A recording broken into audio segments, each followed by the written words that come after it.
मैं अभिषेक सिंह आपके अपने लोकप्रिय यूट्यूब चैनल 5 अजन्य फॉर ऑल पे एक बार फिर से स्वागत बंधन अभिनंदन करता हूं। उम्मीद है आप घर में होंगे, सुरक्षित होंगे। इस पेंडेमिक को मारने का एक अच्छा कारगर तरीका यही है कि आप अपने आप को घर में रखें, सुरक्षित रखें और प्रशासन की गाइडलाइन का पालन करें। तो जैसा कि भूगोल की कक्षाएं चल रही थी और उनमें आगे हमने विंड्स पढ़ा। कल की वीडियोस में हमने विंड्स पढ़ा, प्राइमरी विंड्स के बारे में पढ़ा। आज सेकेंडरी विंड्स के बारे में चर्चा करेंगे। सामयिक पवन है, मौसमी पवन है, उसमें पर्वतीय समीर, स्थल समीर, इसके बारे में चर्चा करेंगे। है क्या, कैसे ये अपने फॉर्मेशंस बनाती हैं। और कल का वीडियो जैसा था, तो कल के वीडियो में हमने स्थायी पवन है, जिसमें व्यापारिक पवन है, पछुआ पवन है, ध्रुवी पवनों के बारे में पढ़ा।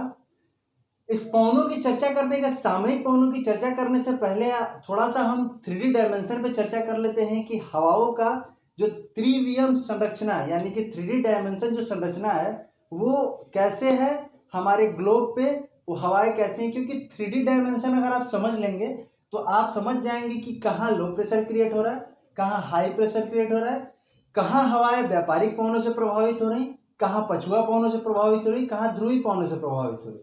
तो उसके बारे में थोड़ा सा चर्चा कर लेते हैं। जैसा कि 3D फिगर मैंने बनाया है, ये जो आप देख रहे हैं ये इक्वेटर, इसको मैंने पृथ्वी को फैला दिया है क्योंकि अगर गोल पे समझाएं तो थोड़ी सी प्रॉब्लम हो सकती है। इसीलिए मैंने इसको साउथ पोल, इधर नॉर्थ पोल रख के और इसकी संरचना बनाई है। यानी कि ये इक्वेटर, ये 30 degree south, 30 degree north, 60 degree south to 60 degree north और पोल, ऐसे मैंने इसको बताया है। चूंकि आप इसको अच्छे से समझ पाए इसीलिए हमने इसको ऐसे फिगर बनाया है। तो जैसा कि आप देख रहे हैं, पहले ओवरव्यू ले लेते हैं क्या क्या इसमें फैक्ट्स हैं। तो फैक्ट्स में आप देख रहे हैं कि जो मैंने व्यापारिक पवनों की चर्चा की थी, यानी कि 30 degree south to 30 degree north, ये व्यापारिक पवनें 2 सेल का निर्माण करती हैं। यानी कि अपनी जो संरचना है त्रिवियम संरचना, वो 2 प्रकार से, लो प्रेशर क्रिएट होगा 0 डिग्री पे, ITCZ का निर्माण होगा, लो प्रेशर क्रिएट होगा, संवहनी धारा ऊपर उठेंगी और 30 डिग्री पे गिरेंगी। तो जो ऊपर उठी और गिरी और फिर यहां से लो प्रेशर क्रिएट हुआ, फिर ये उठी और फिर साउथ पोल पे 30 डिग्री पे गिरी, इन दोनों में एक संरचना का निर्माण होता है जिसको हेडली सेल के नाम दिया जाए। इन दोनों की संरचना को हेडली सेल का नाम दिया। जैसा कि आप देख रहे हैं, तो मैं यहां और बड़े में लिख दूं, आपको समझ में नहीं आ रहा होगा तो इसको हेडली सेल कहा गया।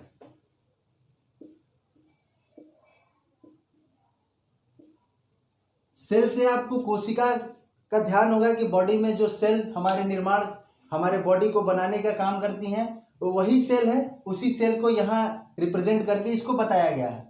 तो ये 2 संरचना, यानी कि जो व्यापारिक पवनों वाला जो बेल्ट है, ट्रेड विंड, ट्रैक विंड वाला बेल्ट है, उसको हेडली सेल का नाम दिया गया। 30 डिग्री टू 60 डिग्री नॉर्थ और 30 से 60 डिग्री दक्षिण, इन दोनों का जो फॉर्मेशन 3D डायमेंशन बनेगा उसको फेरल सेल का नाम दिया गया। जो कि 30 डिग्री से, जो कि यहाँ 60 डिग्री से लो प्रेशर क्रिएट होगा, धाराएं संवहनी होंगी। पछुआ पवनों के बारे में मैंने बताया था आपको, धाराएं संवहनी होंगी, उठेंगी और फिर ये 30 डिग्री पे गिरेंगी, हाई प्रेशर जोन पे गिरेंगी। वैसे ही आगे चलेंगे तो ध्रुवी सेल, यही 60 डिग्री पे लो प्रेशर क्रिएट हो रहा है अकॉर्डिंग टू यहाँ हाई प्रेशर 30 डिग्री। इससे जो विकिरण का स्थानांतरित होगा, यानी कि विकिरण जो स्थानांतरित होगी यहाँ से, यहाँ थोड़ी गर्मी इससे ज्यादा है लेकिन तब भी विकिरण को हवाएं स्थानांतरित करती हैं और यहाँ लो प्रेशर जोन क्रिएट करती हैं। उससे क्या होता है कि ध्रुवी सेल और फेरल सेल का निर्माण होता है। तो ध्रुवी सेल वहीं 60 डिग्री से हवाएं संवहनी हुई, उठी और फिर पोल पे गिरी। वैसे इधर वही फॉर्मेशन ध्रुवी सेल का, हवाएं यहाँ 60 डिग्री से संवहनी हुई, उठी, गर्म हुई और फिर ये पोल पे गिरी। तो ये तो था फैक्ट। अब इसको थोड़ा सा हम ग्लोब पे समझने का प्रयास करेंगे कि आखिर ये फॉर्मेशन होता कैसे। जैसे मैंने पृथ्वी को यूं लेटा दिया, ये पृथ्वी लेट गई, तो इसमें मैंने बताया था कि 30 डिग्री से 30 डिग्री नॉर्थ टू साउथ ये जो बेल्ट है ये व्यापारिक पवनों का बेल्ट है। व्यापारिक पवनों का मैंने बताया था कि फेरल के नियम के अनुसार व्यापारिक पवनें चलती हैं कोरियोलिस फोर्स के अनुसार। यानी कि साउथ पोल, नॉर्थ पोल की जो हवाएं हैं वो ध्रुवों की तरफ पूर्व की तरफ बहती हैं यानी पूर्वापौने, और जो साउथ की तरफ है वो भी ध्रुवों की तरफ, इक्वेटर की तरफ। नॉर्थ पोल की हवाएं इक्वेटर की तरफ अपने दिशा को करके और पूर्व की तरफ बहती हैं। जैसे मैंने बताया था आपको, एक बार यहाँ समझ लें फिर से।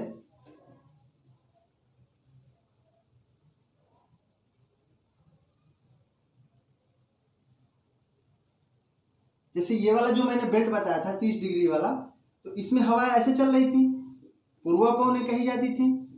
ये नॉर्थ पोल की हवाएं हैं, यहाँ ITCZ का निर्माण हो रहा है, और साउथ पोल की हवाएं भी इक्वेटर की तरफ अपनी दिशा को तो ऐसे चल रही हैं। तो वही ग्लोब पे मैं समझाना चाहता हूँ आपको कि जो हवाएं इक्वेटर की तरफ चल रही हैं और यहाँ लो प्रेशर जोन क्रिएट हो रहा है, यानी कि ITCZ का निर्माण हो रहा है। तो लो प्रेशर जोन क्रिएट होगा, हवाएं यहाँ संवहनी होंगी, उठेंगी हवाएं, तो उठ के कहाँ गिरने का मैं बताया था, वही 3D डायमेंशन मैंने बताया है कि 0 डिग्री से हवाएं उठने के बाद ये 30 डिग्री पे वापस गिरेंगी, और फिर यही व्यापारिक पौने वापस फिर 0 डिग्री की तरफ अपना रुख कर लेंगे। यानी कि ये जो फॉर्मेशन है ये निरंतर अनवरत चलता रहता है। 30 degree north to 30 degree south, 0 degree से उठेंगी, 30 डिग्री पे हाई प्रेशर जोन पे गिरेंगी, और वापस फिर व्यापारिक पौने, जैसा कि मैंने ये एरो बनाया है, व्यापारिक पौने वापस फिर इक्वेटर की तरफ, वापस फिर इक्वेटर की तरफ। इन दो सेल का ये जो 3D डायमेंशन जो बन रहा है, इन दोनों सेल का नाम हेडली सेल दिया गया।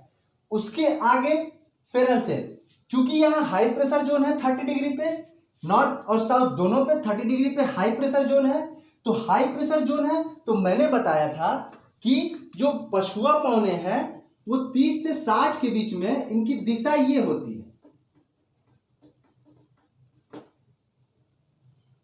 इनकी दिशा पछुआ पौने, यानी कि इनकी दिशा पश्चिम से पूर्व की तरफ होती है। तो ये वही दिशा मैं यहां समझाने का प्रयास कर रहा हूं आपको। ये जो पछुआ पौने हैं, आप देख रहे हैं कि ये जो पछुआ पौने ये high pressure to low pressure चल रही हैं, यानी कि यह हाई प्रेशर जोन है, तो ये जो पछुआ पौने हैं ये अपने आप को स्थानांतरित करेंगे। स्थानांतरित करने के बाद ये लो प्रेशर जोन में पहुंचेंगे, यानी कि 60 डिग्री पे पहुंचेंगे। 30 डिग्री हाई प्रेशर जोन, इसके अकॉर्डिंग ये लो प्रेशर जोन, तो ये हवाएं यहां पहुंचेंगी, यहां संवहनी होंगी, संवहनी होके ये हल्की होंगी, गर्म होंगी। ताप इसमें सबसे बड़ा महत्वपूर्ण कारक है। इन हवाओं को संवहनी बनाने में ताप का सबसे महत्वपूर्ण कारक है। यहां ताप ज्यादा होगा अकॉर्डिंग टू हाई प्रेशर, यहां हवाएं हल्की होंगी, हल्की होकर ऊपर उठेंगी, ऊपर उठ के जैसा मैंने बताया था आपको कि ये यहां से ऊपर उठी 30 डिग्री से 60 डिग्री से, और 60 डिग्री से जब ऊपर उठेंगी तो दो फॉर्मेशन बनेगा, हवाएं यूं गिरेंगी, यानी कि पोल पे गिरेंगी और फिर 30 डिग्री पे गिरेंगी। तो जो 60 डिग्री से हवाएं, वही मैंने यहां बनाया, 60 डिग्री से हवाएं उठ रही हैं, तो इसमें दो संरचनाएं बन रही है। वापस ये फिर 30 डिग्री पे हाई प्रेशर पे गिर रही हैं, और फिर ये पछुआ पवनों जो चलने का, इनका जो अनवरत चलने का जो दिशा है, फिर ये वापस लो प्रेशर जोन पे जाएंगे। वैसे ही ध्रुवों पे बन रहा है, यहाँ लो प्रेशर से हवाएं उठने के बाद फिर ये संवहनियों पे उठेंगी, ठंडी होकर नीचे गिरेंगी, पोल पे गिरेंगी, फिर यहाँ लो प्रेशर जोन क्रिएट होगा। तो इसी को ध्रुवी पूर्वा पवनों का नाम, जैसे मैंने बताया था आपको, ये ध्रुवी पूर्वा पवनों का नाम दिया गया, यानी कि जो ये हवाएं चलती हैं। तो यही फॉर्मेशन मैंने 3D डायमेंशन में आपको समझाने का प्रयास किया, और ये मुझे उम्मीद है कि इससे आप हवाओं का फॉर्मेशन समझ गए होंगे। कंफ्यूजन कहाँ होती है? तो कंफ्यूजन इन दोनों बफर जोन में होती है, यानी जो यहाँ आप बता रहे हैं कि हाई प्रेशर है, यहाँ भी बता रहे हैं कि हाई प्रेशर है, तो फिर हवाएं जो ये चल रही हैं यही यहाँ को उठती हैं? नहीं, ये तो व्यापारिक पवनों का बेल्ट है। 30 डिग्री नॉर्थ 30 डिग्री साउथ ये व्यापारिक पवनों का बेल्ट है, लेकिन ये जो बेल्ट है ये पछुआ पवनों का बेल्ट है, और ये वाला बेल्ट ये ध्रुवी पूर्वा का बेल्ट है। तो ये अपने अपने बेल्ट में ये अपनी एक संरचना, एक सेल बनाती हैं, यानी कि बॉडी का सेल ही मान लीजिए, एक सेल का निर्माण करती हैं, जिसको बीच वाली दोनों को हेडली सेल कहा जाता है, इसको फेरल सेल कहा जाता है, इसको ध्रुवी सेल कहा जाता है।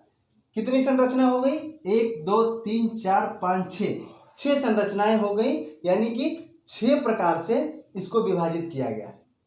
तो ये था 3D डायमेंशन। अब हम आगे इस पर चर्चा करेंगे। आइए हम आगे चर्चा करते हैं अपने आज के टॉपिक पे, वो भी इसी टॉपिक से रिलेटेड था। तो हम आज चर्चा करते हैं प्राथमिक पौनों के बारे में। हमने कल पढ़ा स्थायी पौने, आज हम सेकेंडरी विंड्स के बारे में पढ़ेंगे, यानी कि द्वितीयक पौने। वो प्राथमिक पौने, ये द्वितीयक पौने। सामयिक पौने कहा जाता है जिसको अंग्रेजी में सीजनल विंड, पीरियोडिक विंड। अब पीरियोडिक विंड क्यों कहा जाता है? क्योंकि ये एक समय अंतराल में चलती हैं, यानी कि अगर 6 महीने ये पूर्व से पश्चिम से पूर्व चलेंगी तो 6 महीने आपके पूर्व से पश्चिम चलेंगी। एक समय अंतराल, इनका एक समय अंतराल निर्धारित होता है, जिसी से निकल के आता है मानसूनी पौने। मानसूनी पौने 3 प्रकार से इसको विभाजित किया गया।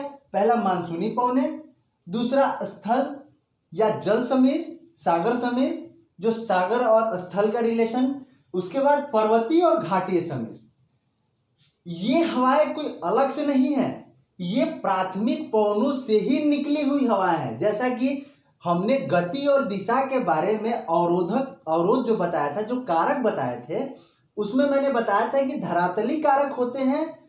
तो उन्हीं धरातली कारकों से ये पौने निकल के आई हैं। वो कैसे निकल के आएंगे? सेम पौने हैं, वो ऐसे ही चलती हैं, लेकिन इनमें थोड़ा सा बदलाव होता है। इससे पहले एक नियम और थोड़ा सा समझ लें। फेरल साहब का नियम जो कहता है कि नॉर्थ पोल में हवाएं क्लॉकवाइज और साउथ पोल में हवाएं एंटी क्लॉकवाइज। तो जब हम मानसूनी पवनों की बात करते हैं, मानसूनी जब पवनों की हम बात करते हैं, तो जैसे हम मान लेते हैं कि ये हमारा ग्लोब है, ये 0 डिग्री, ये 23 डिग्री, 23.5 मान लेते हैं, ये भी 23.5 मान लेते हैं। यहां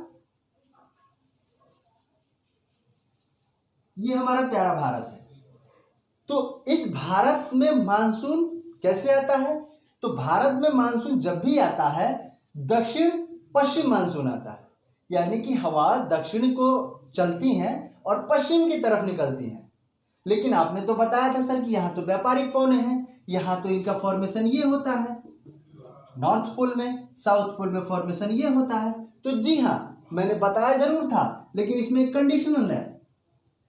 जैसे ही हवाएं इक्वेटर को क्रॉस करती हैं, यानी कि ITCZ का जो निर्माण हो रहा है 5 डिग्री नॉर्थ और 5 डिग्री साउथ, वहां से हवाएं जैसे ही स्थानांतरित होकर इक्वेटर को क्रॉस करेंगी, तो जो दक्षिणी गोलार्ध की हवाएं है वो इक्वेटर को क्रॉस करेगी। तो फेरल साहब का नियम कहता है कि क्लॉकवाइज चलेगी।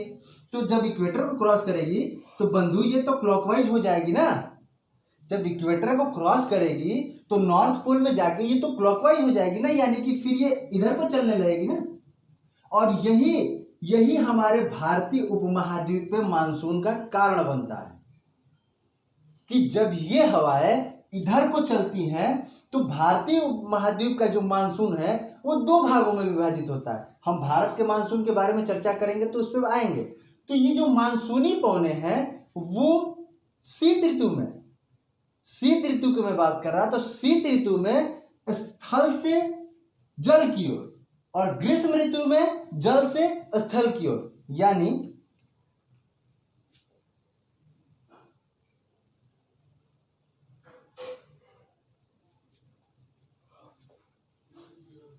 भारत के मानसून के परिप्रेक्ष्य में बात करें तो जो भारत में दक्षिणी पश्चिमी मानसून अभी जो प्रेजेंट टाइम में वर्तमान में चल रहा है, वो हवाओं का फॉर्मेशन जो है वो दक्षिण से पश्चिम की तरफ है।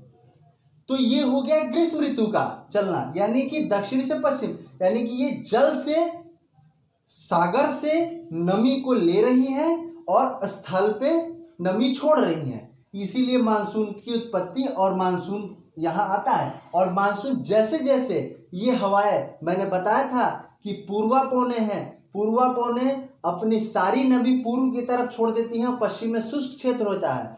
तो ये जो गर्मी के मौसम में, यानी कि प्रेजेंट टाइम में जो हवाएं हैं वो समुद्र से स्थल की ओर, और यही अगर शीत ऋतु का समय है जो लौटता हुआ मानसून जब अक्टूबर नवंबर में जो हमारे उपमहाद्वीप पे वर्षा होती है, जो अक्टूबर नवंबर में उपमहाद्वीप पे जो वर्षा होती है, उसमें क्या होता है कि लौटता हुआ मानसून, यानी कि स्थल से जल की ओर ये हवाएं चलती हैं। तो इससे क्या मतलब निकला? इससे ये मतलब निकला कि जो हमारा उपमहाद्वीप के प्रभावित करने वाला मानसून है वो गर्मी में यानी कि ग्रीष्म ऋतु में ये जल से स्थल की ओर और शीत ऋतु में स्थल से जल की ओर, यानी कि दक्षिणी पश्चिमी मानसून अभी जो चल रहा है और जो लौटता हुआ मानसून उसको हम उत्तर पूर्वी मानसून कहते हैं, यानी कि हवाएं उत्तर को निकलती हैं और पूर्व में होते हुए ये फिर इक्वेटर को क्रॉस करके और व्यापारिक पवनों में मिल जाती है। तो ये था मानसूनी पवनें। हम भारत के परिप्रेक्ष्य में ही मानसून पढ़ेंगे, वैसे विश्व का भी मानसून पढ़ेंगे, लेकिन एक्चुअली हमें जो विधिवत रूप से पढ़ना है वो भारत के मानसून के बारे में ही पढ़ना है। अब जरा स्थल समीर और जल समीर के बारे में पढ़ लेते हैं। जैसा कि मैंने यहाँ बताया, तो इसमें आपको समझ में नहीं आ रहा होगा, तो थोड़ा सा यहाँ फिगर में देख लेते हैं कि आखिर स्थल समीर जल समीर में कैसे चलती हैं हवाएं। तो जैसा कि मैंने बताया कि ग्रीष्म ऋतु ये स्थल है, ये समुद्र है, पानी है इसमें। तो स्थल ग्रीष्म ऋतु में स्थल जल्दी गर्म होगा और जल्दी ठंडा होगा, यानी कि जो हवाएं समुद्र से यानी कि जल से स्थल की तरफ चल रही हैं, यानी कि यहां लो प्रेशर क्रिएट हो रहा है, तभी तो ये हवाएं लो प्रेशर की तरफ आ रही हैं। यहां लो प्रेशर क्रिएट, जब यहां लो प्रेशर होगा तो यहां हाई प्रेशर होगा, यानी कि जब दिन के समय दिन का मैं बता रहा हूं,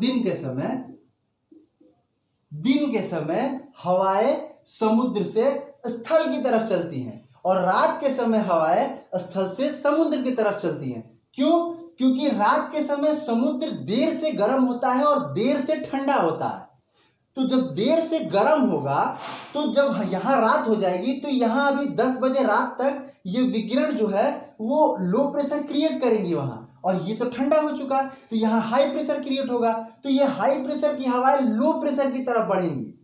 तो जब लो प्रेशर की तरफ बढ़ेंगी तो जो हम बता रहे हैं, जो कॉन्सेप्ट बता रहे हैं, वो high pressure to low pressure हवाएं जो चलती हैं, ये दिन के समय में यहाँ लो प्रेशर होगा, यहाँ से हवाएं संवहनी होंगी, हवाएं उठेंगी, उठने के बाद यहाँ हाई प्रेशर जोन है, यहाँ को हवाएं जाएंगी और फिर यहाँ समुद्र समीर इस पे गिरेंगी। तो ये 3D डायमेंशन ये भी संरचना बन रही है। ये दिन के समय की बात हो गई। रात के समय में जस्ट इसका अपोजिट हो जाता है। अपोजिट यानी कि जल समीर समुद्र समीर स्थल समीर की तरफ हो जाती है, यानी इनका जो डायरेक्शन है वो अपोजिट हो जाता है। देर से गर्म होगा और ये जल्दी ठंडा हो जाएगा, तो यहाँ हाई प्रेशर जोन क्रिएट होगा और यहाँ लो प्रेशर, तो लो प्रेशर में हवाएं संवहनी होंगी, संवहनी होकर ऊपर उठेंगी, ऊपर उठने के बाद ये स्थल की तरफ चलेंगी और यहाँ हाई प्रेशर जोन को भरने का काम करेंगी। आप जब समुद्र के किनारे शाम के टाइम खड़े होते हैं तो आपको लगता है कि पीछे से हवाएं आ रही हैं।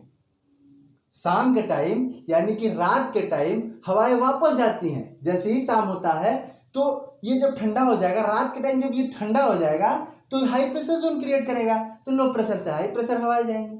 तो यही हुआ स्थल समीर सागर समीर, यानी कि एक कॉन्सेप्ट दिमाग में बैठा लीजिए कि दिन के समय हवाएं सागर से स्थल की ओर और रात के समय हवाएं स्थल से सागर की तरफ 3D डायमेंशन में चलती हैं, उठती हैं गिरती हैं, उठती हैं गिरती हैं, यही इनकी फॉर्मेशन होती है। आगे हम बात करते हैं पर्वतीय समीर की।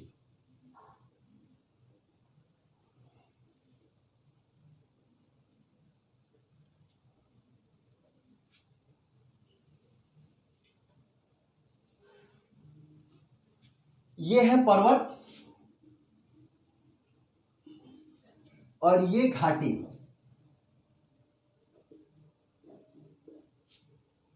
दिन के समय यानी कि जब 12 बजते हैं तो पर्वत, ये जो पर्वत की चोटी है ये गर्म होगी। गर्म होगी तो यहां लो प्रेशर क्रिएट होगा, और चूंकि सूर्य की रोशनी किरण जो है वो घाटी में पहुंचने में समय लगा देगी, तो यहां ठंडी रहेगी। यहां क्या है कि हाई प्रेशर जोन यहां बना रहेगा, यहां लो प्रेशर क्रिएट होगा। दिन के समय की मैं बात कर रहा, यानी कि दिन के समय जब सूर्य की रोशनी पड़ती है हमारी पृथ्वी पे तो उच्चावच पे पड़ती है, यानी कि ऊंची चीजों पे सबसे पहले किरणें टकराएगी। तो पर्वत पे सबसे ऊपर चोटी पे पहले किरण टकराएगी, तो यहां टकराएगी और 12 बजे तक धीरे धीरे धीरे धीरे ऊष्मा विकृत होती जाएगी और यहां लो प्रेशर जोन क्रिएट हो जाएगा। तो यहां जब लो प्रेशर होगा तो घाटी में हाई प्रेशर होगा। दिन की मैं बात कर रहा। तो जब लो प्रेशर से हवाएं कहां चलेंगी? हाई प्रेशर की ओर चलेंगी हवा, क्योंकि ये दिन का समय है, चोटी जल्दी गर्म हो रही है, पर्वत जल्दी गर्म हो रहा है ऊपर वाली, और घाटी अभी ठंडी है, तो इसके अकॉर्डिंग ये हाई प्रेशर है। तो लो प्रेशर से हवाएं हाई प्रेशर की तरफ चलेंगी और इस स्थान को हाई प्रेशर, ये लो प्रेशर जोन है, और लो प्रेशर जोन यानी कि हाई प्रेशर से हवाएं लो प्रेशर की तरफ चलती हैं। तो ये जो हवाएं हैं ये दिन के समय ऊपर को उठेंगी और इस लो प्रेशर जोन को भरेंगी। इस लो प्रेशर जोन को दिन में भरेंगी, यहां हाई प्रेशर जोन है, लेकिन रात में यही चीजें उल्टी हो जाएंगी, यानी रात में ये यहां हाई प्रेशर क्रिएट होगा। जो पर्वत की चोटी है ये देर से गर्म होगा तो देर से ठंडा भी होगा, तो जब देर से ठंडा होगा तो यहां लो प्रेशर क्रिएट होगा। तो लो प्रेशर जब क्रिएट होगा और यहां ये हाई प्रेशर क्रिएट होगा, क्योंकि बर्फ की चोटियां हैं पर्वत के जितने भी ऊपर हैं, यानी कि एवरेज जैसे माना जाता है कि 4000 मीटर से ऊपर आपको बर्फ की चोटियां मिलना शुरू हो जाती हैं। तो ये हाई प्रेशर रात के समय है, जैसे ही सूर्य की किरणें अपने आप को ओझल करती हैं यानी कि इस पर्वत को छोड़ती हैं, तो यहाँ low pressure high pressure create होने लगेगा, यानी कि उच्च वायु दाब।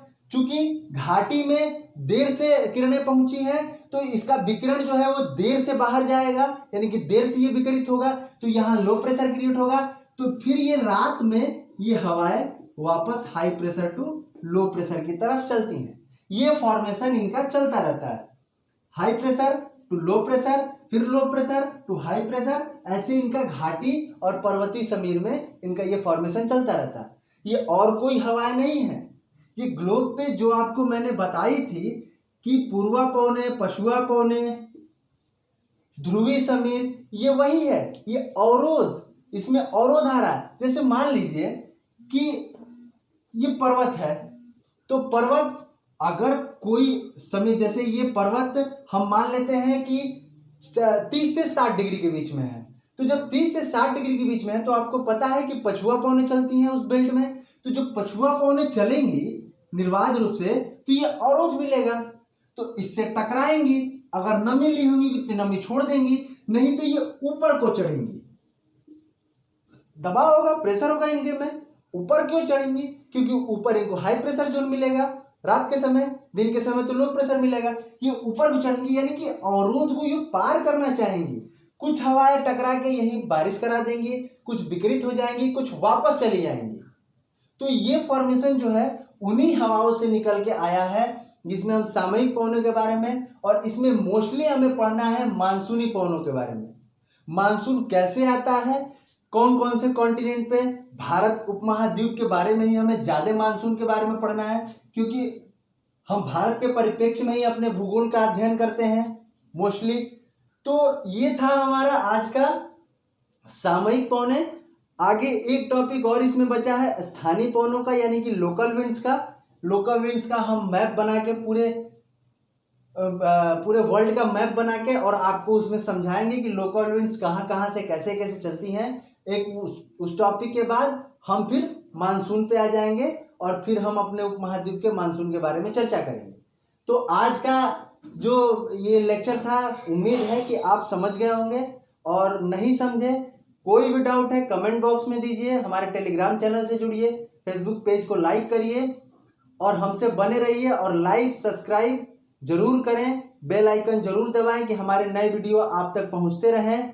और प्लीज़ प्लीज़ इसे जितना शेयर कर सकते हैं करें।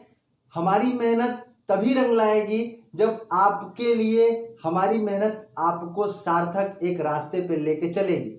तो हमारी मेहनत, हम मेहनत कर रहे हैं, वो आपके लिए कर रहे हैं। ये आप जानते ही ये फ्री ऑफ कॉस्ट है, यहाँ कोई पे कुछ नहीं लगता। यहाँ बिना पैसे का आपको शिक्षा, घर बैठे शिक्षा मिल रही है, तो उसका लाभ उठाएं। इस लॉकडाउन में, इस पेंडेमिक में इससे बढ़िया सार्थक तरीका कोई नहीं हो सकता शिक्षा को ग्रहण करने का।